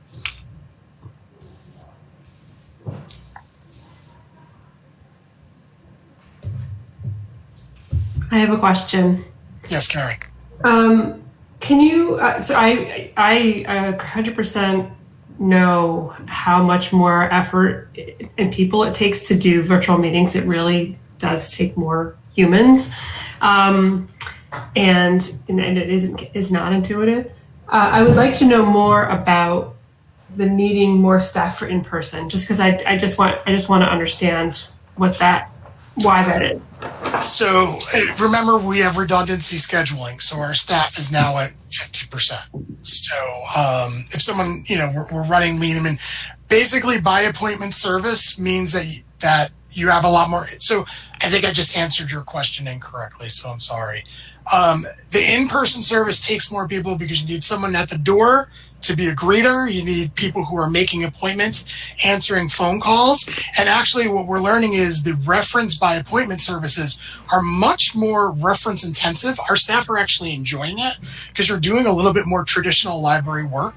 But since this person's making an appointment with you, they're going to it's not like someone walking off the street and just saying, hey, what's David Wright's batting average? These are people who are coming in and asking significant questions, and you're doing research for them. So it's a little bit more time intensive. Their expectations are a little higher since they made an appointment, and simultaneously you kind of need that greeter and then maybe somebody else to handle the appointments as well. Also, the by appointment service laptops, those laptops need to be re-received. They're wanded down with a UV wand, and then they're put in storage. When it comes to people picking up their books, they need to be packaged and found. Curbside is a perfect example. It's like a 3-person endeavor. That's why we're at the 2 locations that aren't doing by appointment services. Those are dedicated to curbside. It's just a lot of work. And at first, I believed my staff entirely, but I've also spoken with directors at libraries across the country, and they've all said the same thing, that just curbside pickup is just way more work than anyone expected. And, there's concerns as well now with the winter coming. How do we maintain our sidewalks in a way that makes it safe for our staff traveling on them as well? So that, on top of the fact that, we are running still with minimal staff. Right now, I believe sometimes we only have, at our curbside locations, sometimes we only have 2 to 3 staff members that are there.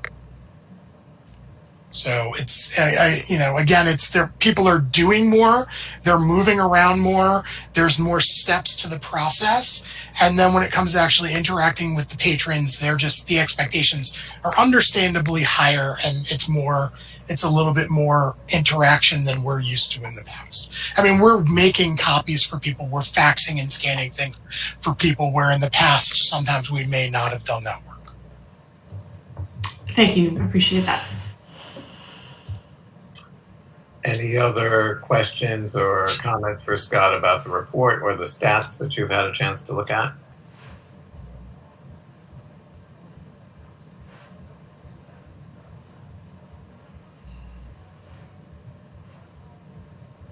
Okay, hearing none, we can move on to item 10, informational items, where we have a happy memo about some good stuff.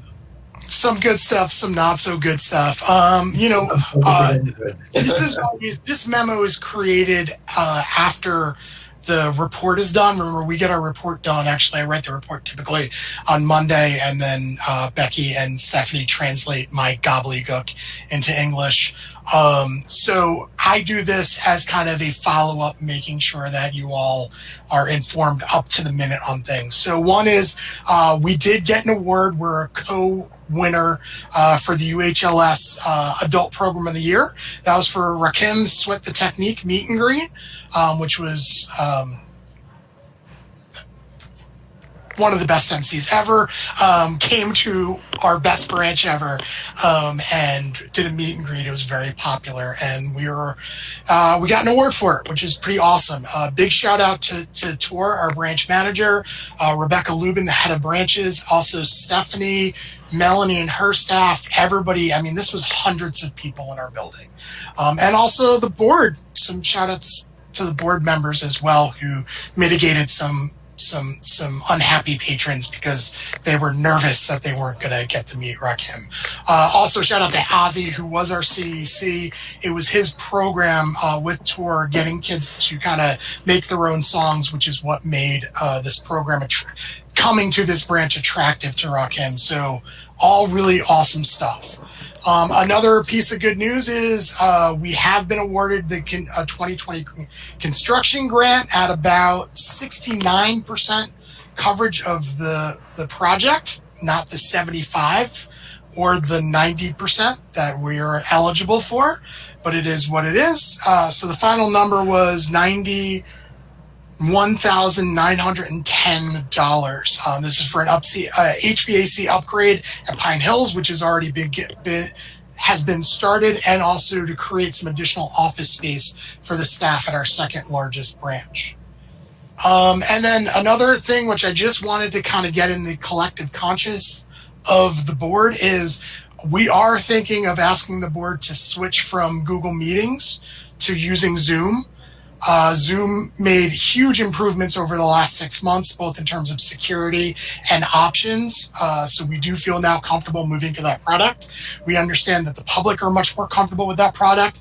But what makes this really attractive to me, the AV geek, is the fact that it'll be easier for Melanie to do her broadcasting of the meetings, and we'll be able to do it on multiple platforms. So your friends will be able to watch the board meeting on Facebook, Twitter, and YouTube.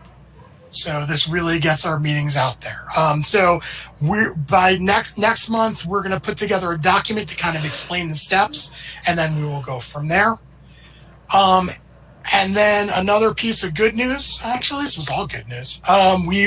We will be installing 2 electrical vehicle stations at our Delaware branch, 2 EV charging stations, and this will cost us nothing. We will be reimbursed by National Grid 100% for this installation. We've already painted the lines in the parking lot. And this project is in partnership with the Affordable Housing Partnership Albany Community Land Trust. And that's it for informational items. Wonderful. Thanks for sharing those. That brings us to. Oh, did we have any questions or comments about those new items? No. Oh, good. Yes, and applause. Thank you so much. We are running a little bit late today, getting up to 2 hours. So it'd be great to get into the new business section where we're going to do some voting. Take a look at some items and do some voting. So the telecommunications policy was brought up there were some changes to it, and this was brought up by the chair of the committee, Jennifer Terra.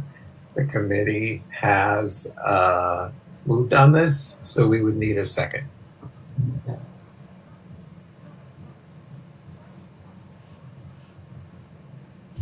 I'll second. Great, thank you. Having a second, is there any discussion? Matthew, there was one change that I thought that I had sent back to Melanie, but I'm not seeing my email doing it.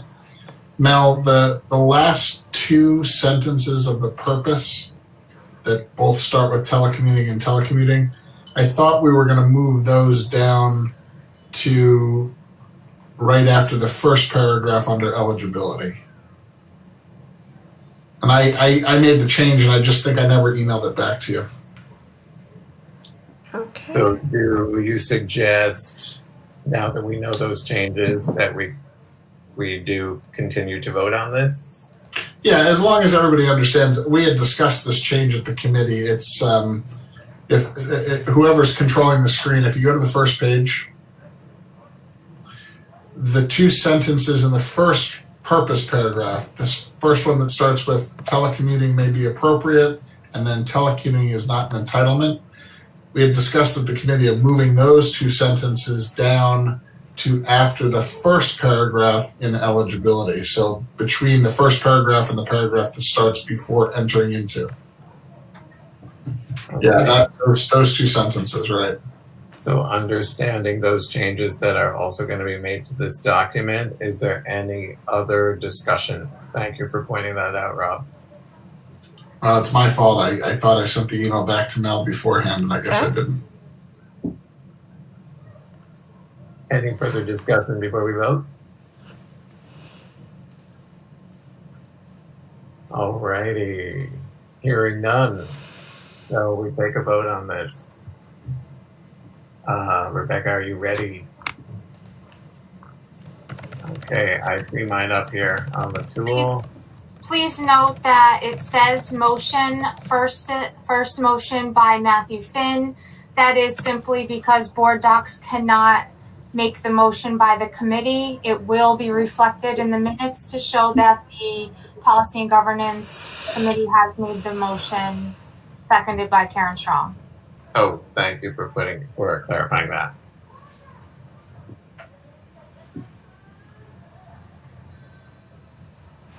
And of course, we will do the changes that Bob just discussed.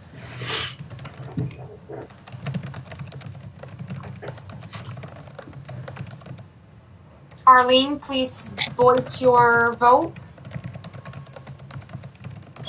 I vote I vote yes to accept the report.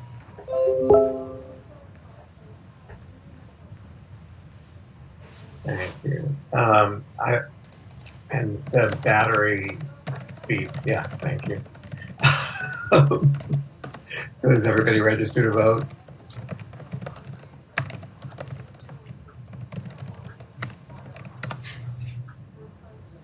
It actually, the battery thing makes my dog freak out. It's totally neither here nor there.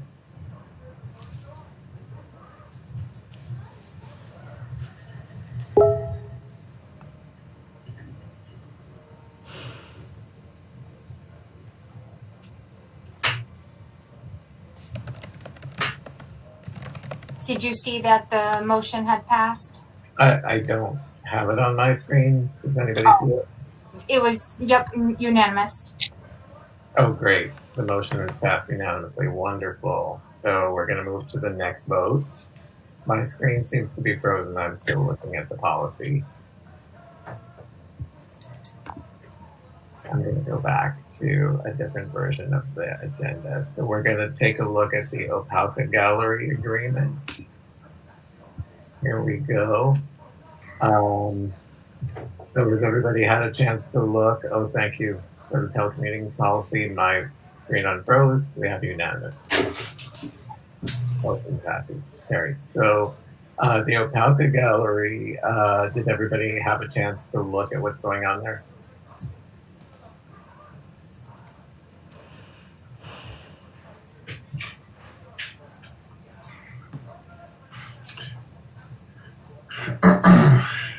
Just a quick update on that too. Scott and I agreed that it really was a pretty straightforward change, and I had reached out to Sage to make sure that their attorneys agreed. Their attorneys being my colleagues in the same office, so we'll try and avoid a conflict situation if there's no need to have another legal review. Okay, great.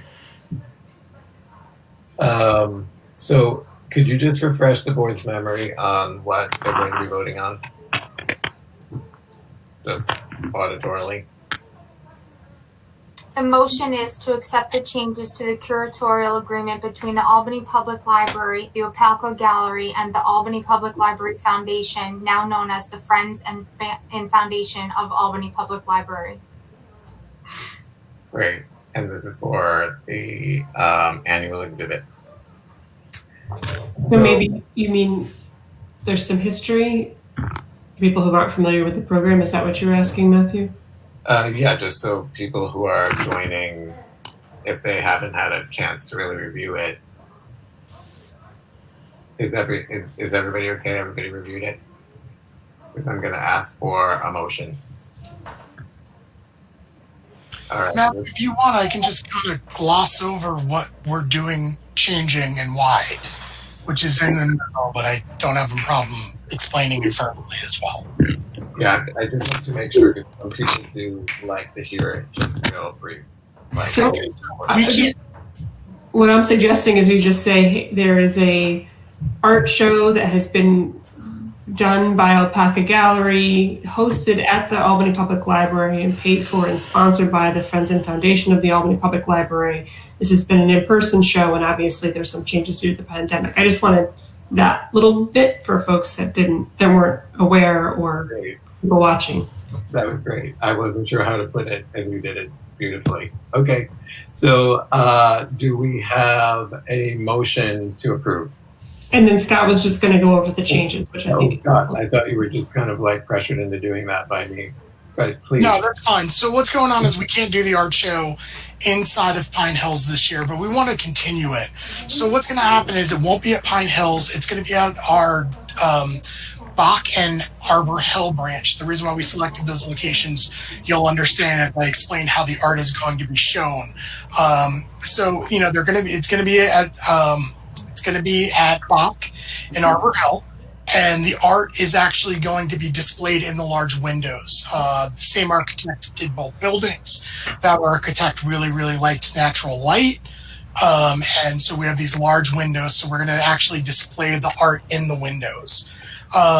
Because it's at two locations, they're charging us a little more, but not really much more. And again, those funds are covered by the Albany Public Library Friends and Foundation. Those were really great overviews. Thanks all. Do we have a motion to approve? I make a motion to approve. We got two. So Bridget Pryor made a motion, and who was that? Who seconded? It was me, Tom. Okay, great. So we're going to go to our board doc. There we go.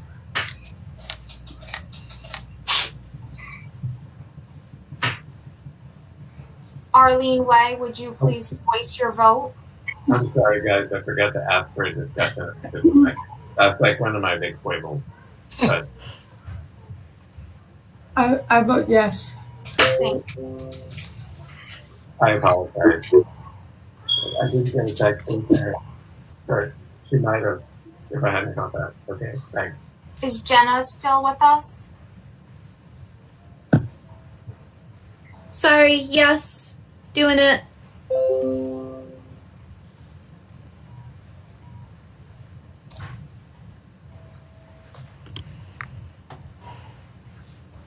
Okay, the motion carries unanimously.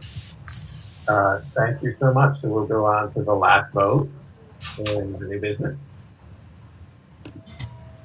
And that is change to the 2020 schedule of service. So I'll just explain this one real quick. We're asking for 3 changes. Really, only 2 are necessary. The first is we want to delete the earlier closing time for the Pine Hills branch, although we can ignore it because we wouldn't be open at that time anyway, and it's actually Saturday, not Friday. So the first piece we can really just ignore. The second piece is we want to change Friday, October 23rd to being open as opposed to closed.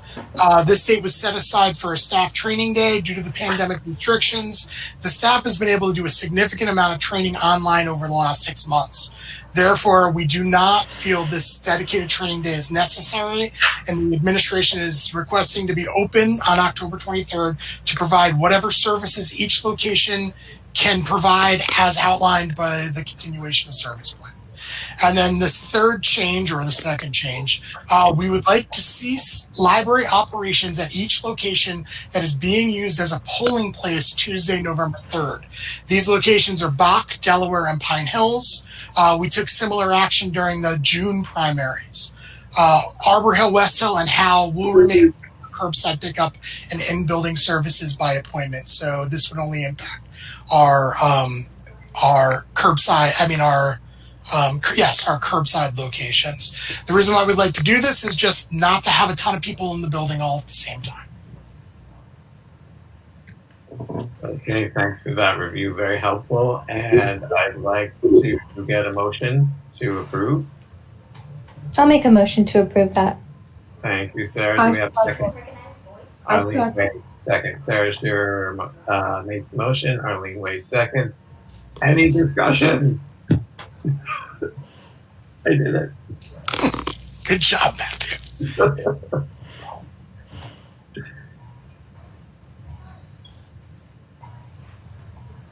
Arlene, would you like to voice your vote? Yes. Yeah. Thank you. Thank you.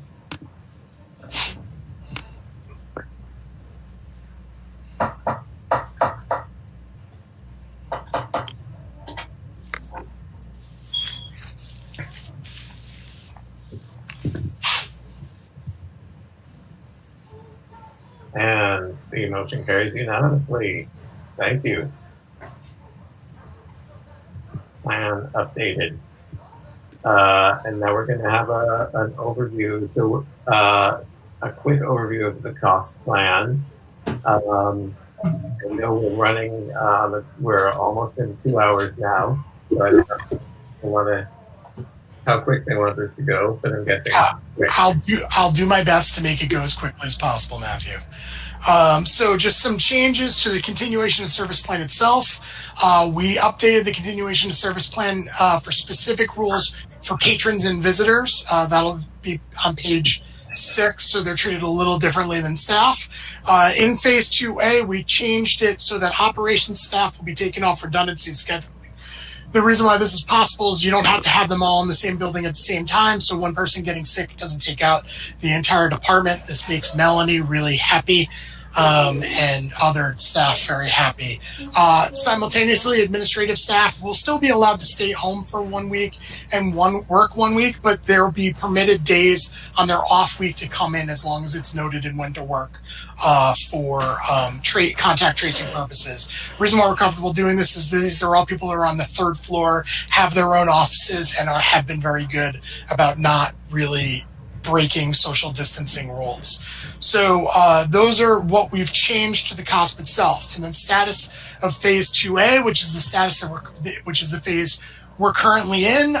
Outdoor outreach has been permitted. We've actually been regularly at some outdoor events, which has been great. Really positive feedback about that. In-person by appointment service has been extended to include CDTA Navigator cards. So some of that by appointment services we're really expanding to other things that we do in the library. We have now installed the PPE at the Pine Hills branch. So we're ready to go as soon as we have staff to open that location. We have built a small team to report to Washington Avenue for collection maintenance duties, so we'll be able to start pulling ILLs, holds, and doing the book drop a little bit more regularly from that location. So I've been reporting the last few months, it's a ghost town there. It's still somewhat of a ghost town, but on some weeks we have people coming in doing some of the clerical work that needs to be done. Staffing assessment has been completed by leadership staff. Positions have been posted. I signed off on 2 hiring forms yesterday. So our hope is when these positions are filled, we can open Pine Hills to by appointment service. Deanna really is hoping that would happen the end of this month. It's looking a little bit more like the beginning of November. We have restarted ILL, and we're treating those as curbside pickups. And we're in the planning stages for books by mail. And also looking at reinvigorating in one way or another our home delivery service to the Newark out of Bach. We have been receiving some patrons' feedback about us not being open. We've gotten a few phone calls. We did get an individual who sent multiple emails to multiple people. I responded, and the person said I wrote a very good response, but it was ridiculous. So everybody is entitled to their opinions. We also received a phone call from a resident of Slingerlands. So this is someone who uses us but who lives in Slingerlands, who complained that APL branches that are more accessible to the public should be open. She complained that Arbor Hill and the Howe branches are in unsafe locations that require street smarts to navigate. I include this just to let you know how some of the things we're up against, I guess is the best way to put it. So, I will say this. One of the reasons why we selected Arbor Hill is because it's accessible to the highway. It's our most ADA compliant building, and it has parking. Both Howe and Arbor Hill have parking. They're easy to get to. They're easy branches to go to. I do not believe it takes street smarts to get into either location. But we all know that's kind of a coded dog whistle. So, I could walk right over to either one in between. Yep. So, we're getting there. Pine Hills is going to be open soon.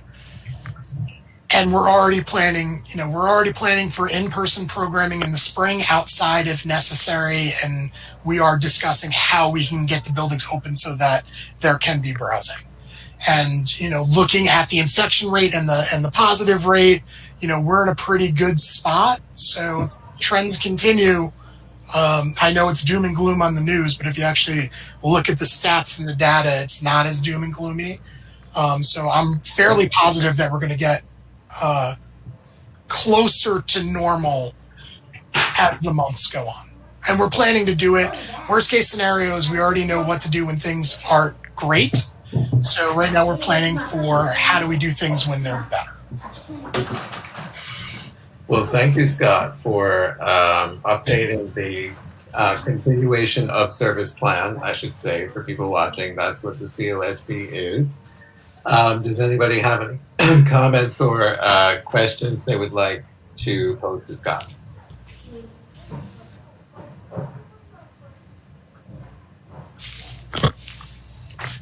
I have a question. I have a comment. Actually, I don't have a question, just a comment. I just want to thank Scott for doing such a terrific job, and your staff for doing such a terrific job on the COSP and keeping it updated and being a model for libraries all over the state. And I really do appreciate the memos that highlight what's changed, because it is so detailed and extensive. It's helpful to bring our attention to those pieces.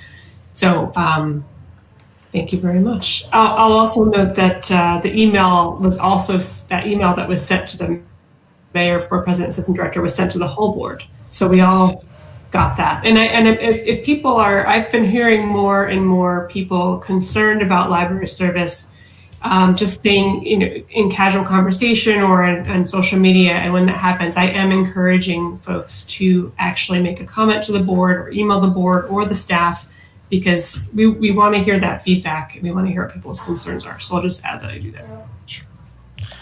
And you know what was addressed in an email from me that went to everyone, because I think it was Karen. It was either your question or Sarah's question. The state is requiring by March that we have a pandemic response plan, which is pretty much our COSP. We're just going to reformat our COSP to.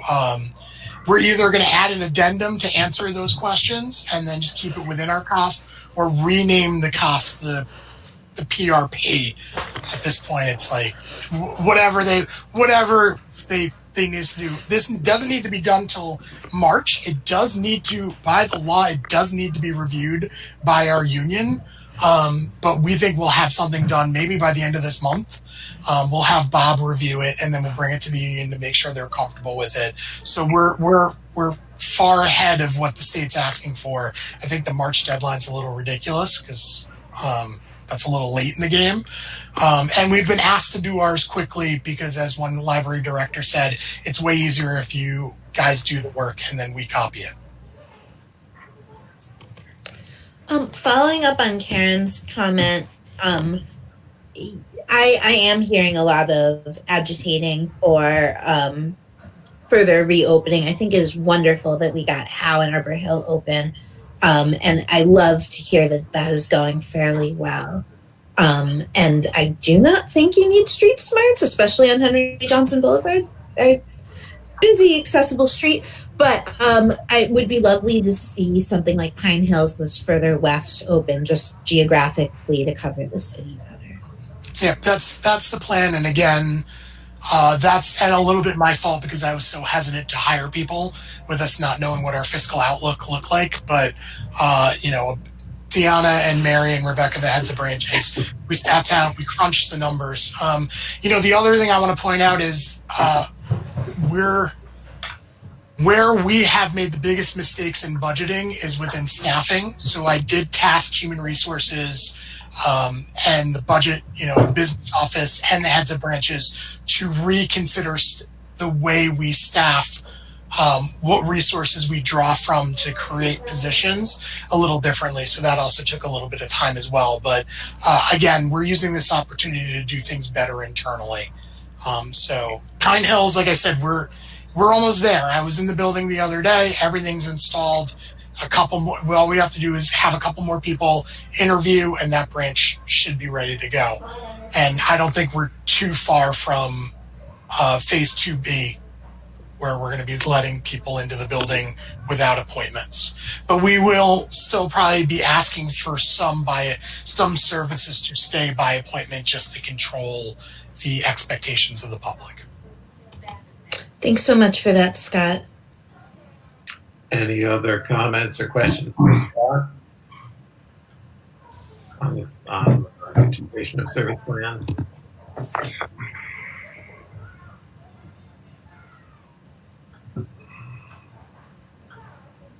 Hearing none, I'd like to move us to the next item, which is public comment. Have we had any other public comment come in? We have to have a vote on the updated COSP.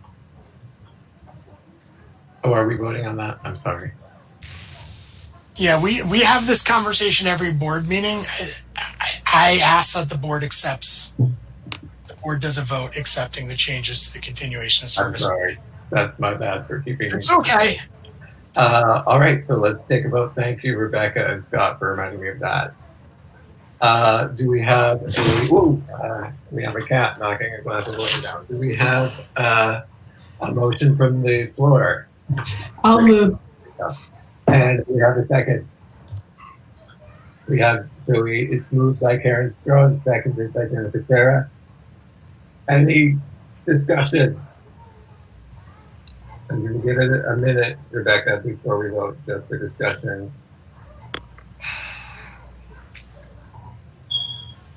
Okay, so I'm going to say we've had whatever discussion we need, and we can go ahead and vote. Thank you, Rebecca. Arlene, would you like to voice your vote? Yes, I vote yes. And Tom McCarthy. I also vote yes. Sorry, I lost the internet for a second.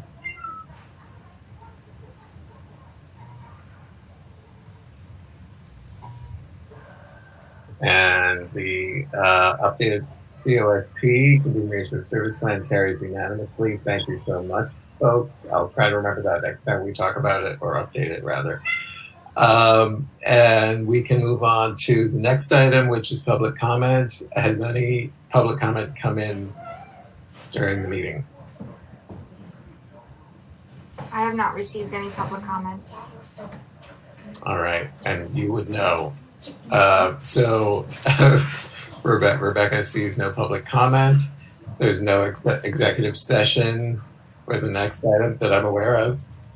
And that leads us to adjournment, but I want to remind everybody that our next meeting date is Tuesday, November 10th for the full board meeting. At 6 o'clock, it will be virtual. And expect to hear from the executive committee about the next discussion, which won't be happening in a public meeting, about the minutes. Do I have a motion to adjourn? Thank you, Bridget Pryor. Moved by Bridget Pryor. Did I have a second? Okay, Tom McCarthy seconds. Discussion. All right. So let's vote that one out. Thank you, everybody. Thanks for your patience. Arlene, please state your vote. I vote yes.